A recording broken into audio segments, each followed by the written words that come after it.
This part work has been supplied to me free of charge from DeAgostini. If you'd like to build along, pop along to DeAgostini.com where you can order one for your very own. They also have several other part work build-up models that you can build for everything from cars to boats and everything in between. So I'd like to thank them very much for giving me the opportunity to build this so you can all watch and see exactly how it all goes together. Hello, I'm Chris, this is Gross Models. Welcome to issue 75 of Building Your Own Ford GT from DeAgostini. In this issue we're going to be doing some more business with the suspension and the wheels and the engine bit.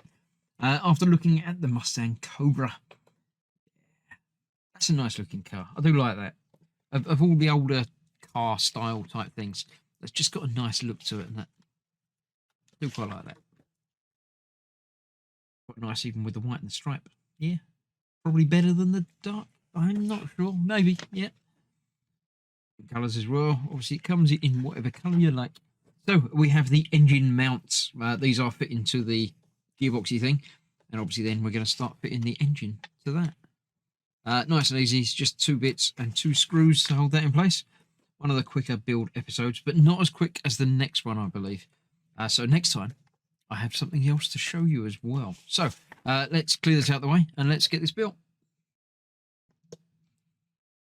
Yep, here we go. 2 metal parts, and they're going to be holding the engine in place. They go in one way round, and they go into that hole down there,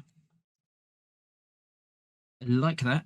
And this one goes in that hole over the other side. Got the right end. That's the right end. With obviously the brackets pointing upwards as to where the engine is going to be fitting. And a screw will go in either hole to hold them both in place. Fairly quick, fairly simple, no hassle, no trouble, no anything. They won't in fact go in any other way round. I did try, but yeah, even I can't stuff this one up too badly. So that goes in there, and that goes in there, and that will hold eventually the engine in place onto that. So yeah, I thought this was the engine, but I think it's the gearbox. But there we have it. It's coming together. It really is. I'm liking the mechanical aspects of this. So yeah, a little bit more to do with that, but not for a little while. I'm going to pop the magnetic hubcaps back on so I don't lose them. So they're back in there, and that is that. Another issue done. Thanks very much for joining me. I know they're short and sharp and sweet and short and shiny, but yeah, let's get on with it. That's that. I shall see you soon for more. Other part works are available in the meantime. So thanks for watching. Stay safe. I'll see you soon. Bye bye for now.